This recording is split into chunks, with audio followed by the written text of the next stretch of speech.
All right, guys, I'm AOA. This is AOA The Shed. Today we got DjNephew. Yes, sir. Thanks for stopping by, man. My pleasure. My pleasure.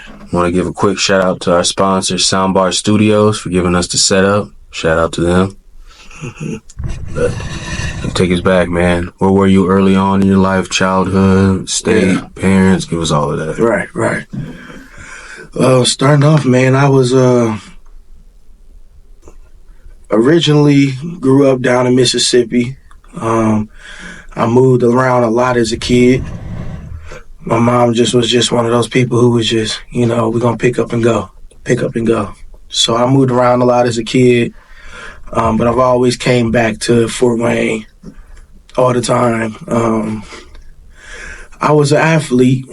I started playing sports probably around the age of 8, and I wasn't supposed to be playing sports because my doctor said you couldn't play sports because of your asthma. Oh, damn. So, I had to beat the odds on that and was like, nah, you ain't gonna tell me, you know what I mean? So I ended up playing baseball, ended up playing travel baseball, became a good baseball player, ended up playing football and getting into that type of lifestyle, and I became real good at football. So I ended up moving back here in 2008.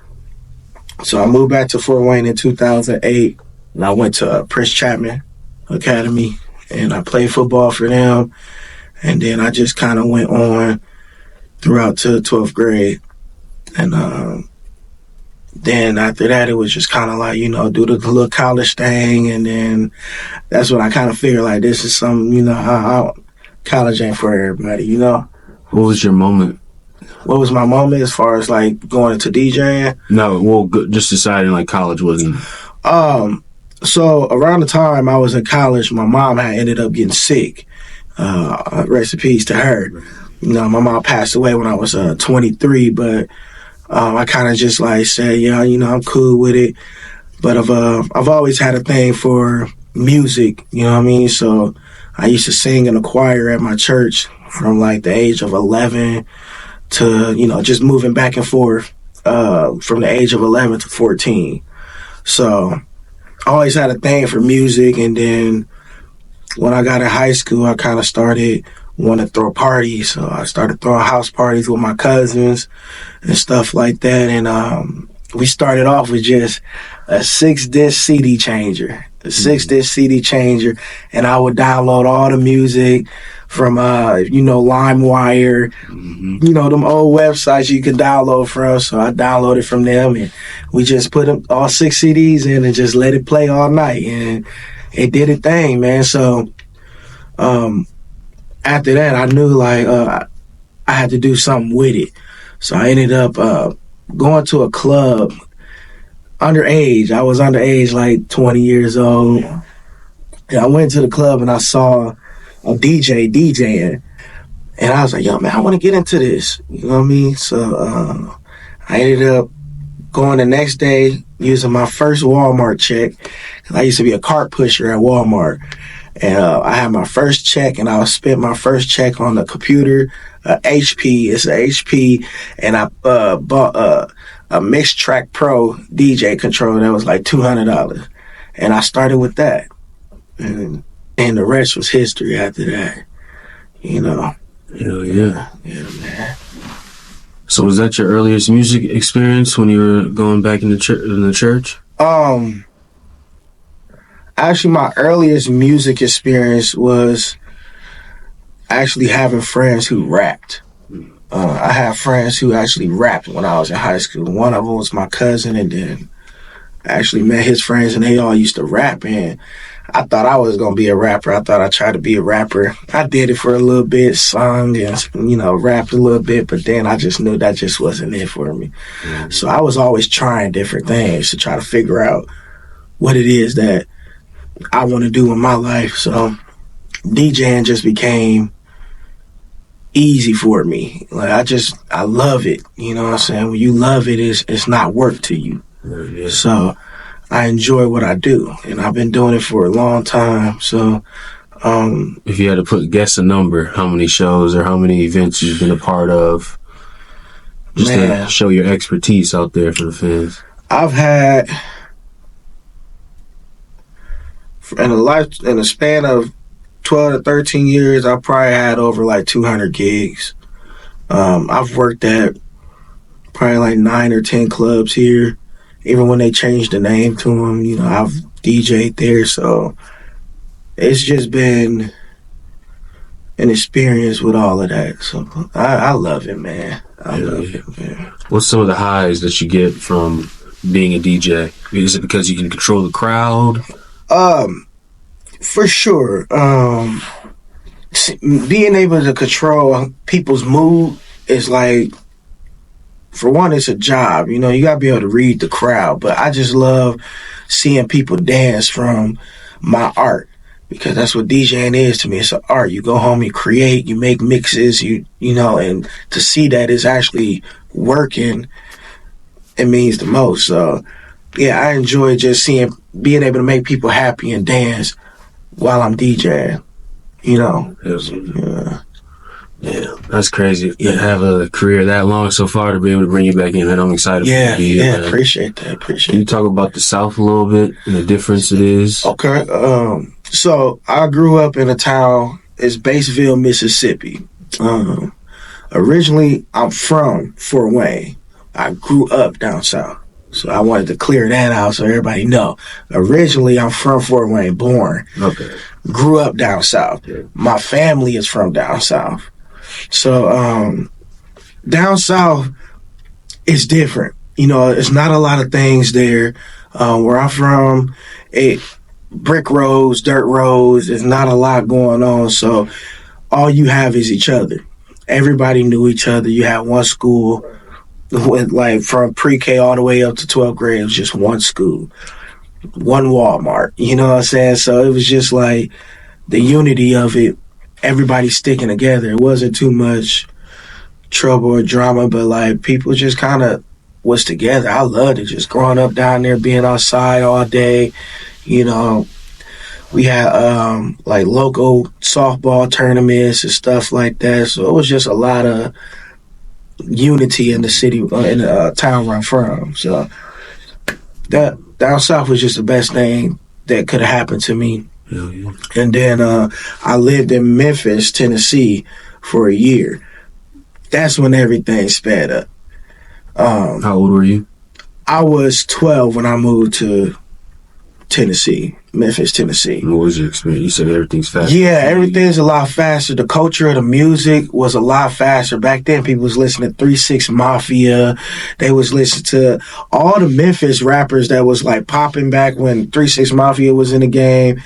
It was hot down there. Like, it was just a lot more different. It was the drug game, the gangs, everything was just fast. Was it front and center? Front and center. Like, the moment I started living there, my actual middle school, they had a middle school and a high school, but the high school was actually on First 48, you know. Oh, it was like, it was really like that down there. So you get introduced to a lot of things very early on, you know.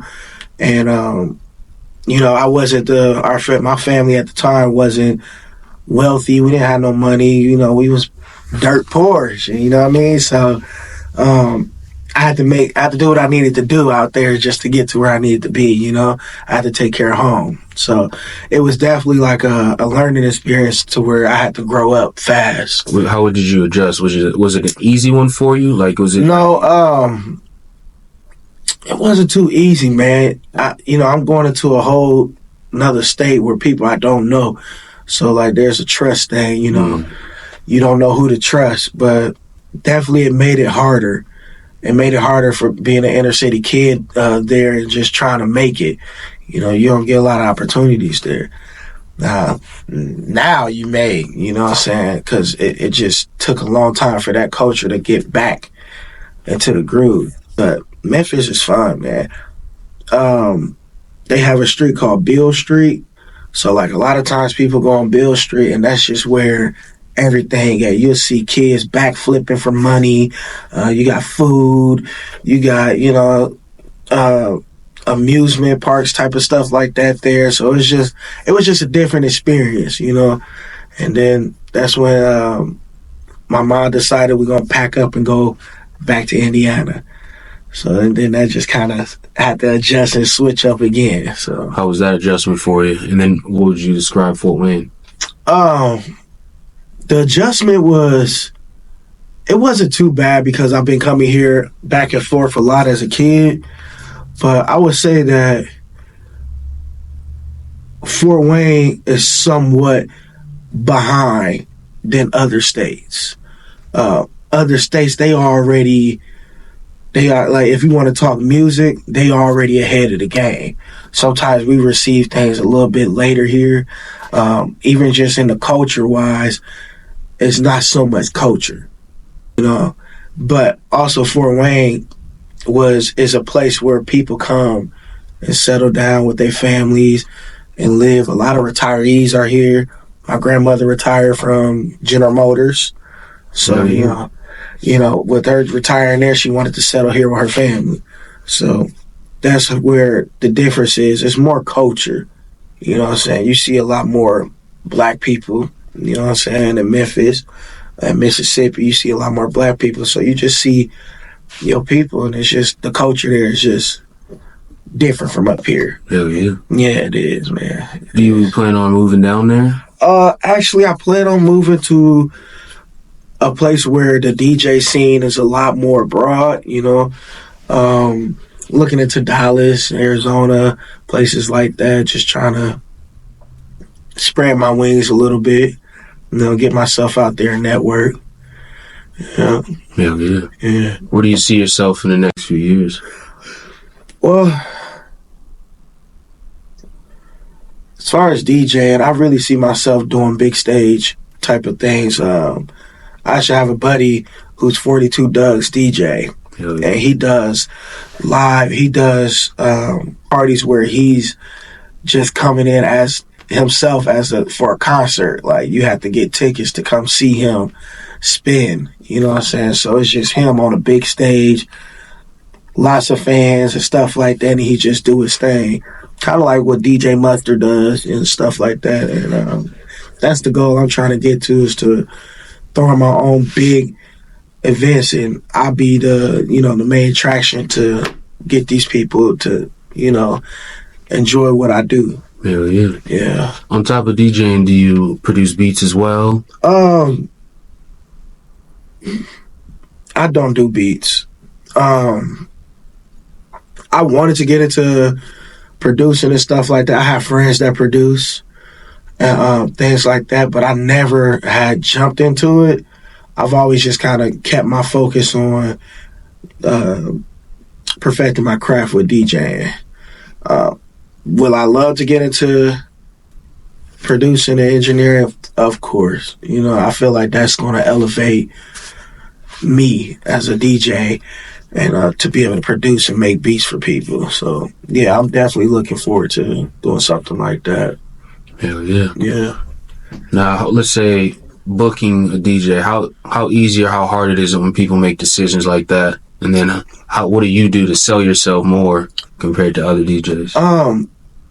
Well, with today's world, man, like, social media is like, it's the wave right now. If you're not, posting your work, sometimes, like I always say, your work speaks for itself. Some people come and book me. I sell myself by making videos, snippets, reels, anything of that such nature to get people to see how I do things. And they usually go off of that, like, hey, man, I seen your video on TikTok and we want to book you. I've been booked off TikTok. I've been booked off Instagram, like things like that. When you put your work out, it'll come back to you. Hell You know what I'm saying? But promotion never stops. You have to promote every day. Just one post. You can post one time, you can post multiple times, but every day sell yourself. Sell your work. Yeah. Mm-hmm. Now, how long have you been a barber?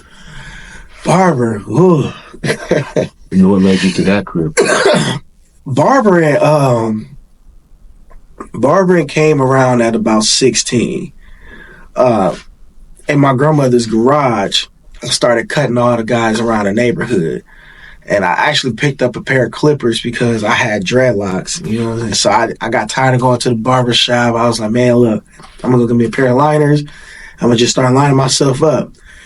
And then one day, it's a funny story. My mom has short hair, and she used to get cut and lined up.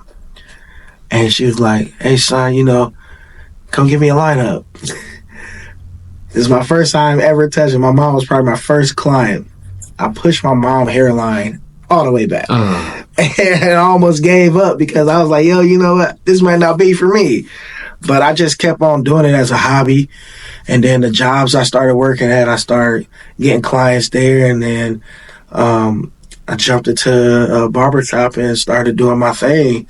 And I've been doing it for ever since then. About 7, 8, since I was about 16. Professionally in the shop, I've been doing it for 6 years. Yeah, so that's been an experience. I love it, man. Hell yeah. Mm-hmm. You have an entrepreneurship about you. Where did you think you picked that up on? Memphis, Tennessee. Okay. Yeah. That goes back to Memphis, Tennessee. One thing I can say about them, they make gritters. Okay. They make hustlers there. Like, it's either you eat or get eaten there. That's just what it is. So I brought that mentality here. But also my mentor, shout out DJ Pup Love, Mike Johnson. I don't know if anybody know him, but he told me one thing, man, having 5 hustles, you'll never go broke. So I always put that into my work. You know, okay, well, I need another hustle. One fall off, I pick up another one. You know what I'm saying? We don't want to be... You need 5 hustles with this economy nowadays. So I just always kept myself where the money was at. So that's just where it is. What all would you say you do besides DJ and barber? So I DJ, cut hair. I went to school for culinary arts. Hell yeah. And then I do massage therapy. And then, you know, other stuff just be, you know, maybe just selling clothes or selling shoes or something that I have. Or, you know, just keep a little hustle going. Other than that, yeah, that's it. Or I keep a job. You know what I'm saying? But I had decided to be a complete entrepreneur 3 years ago. What led to that decision? Being fired from General Motors. Yeah, so I worked at General Motors for 7 years. And I decided, it's a sister company. I ain't gonna say General Motors. It's called Avance. It's called Avance. But we work with GM. Okay. And I did that for 7 years. And I was working there. I was union rep and everything. And then one day they just let me go. You know, they let me go. And I said from there on out, I won't work no job again. And I said, I'm just going to put all my energy and all my money and everything I'm invest all into DJing and invest into cutting hair. And that's what I've been doing for 3 years. And it's been a journey. It was tough at first, but we here now. Hell yeah. Mm-hmm. Shit, even then, you've always had multiple hustles even before when you... We're going to figure it out. How much sacrifice do you think you've had? A lot, man. You sacrifice time with friends.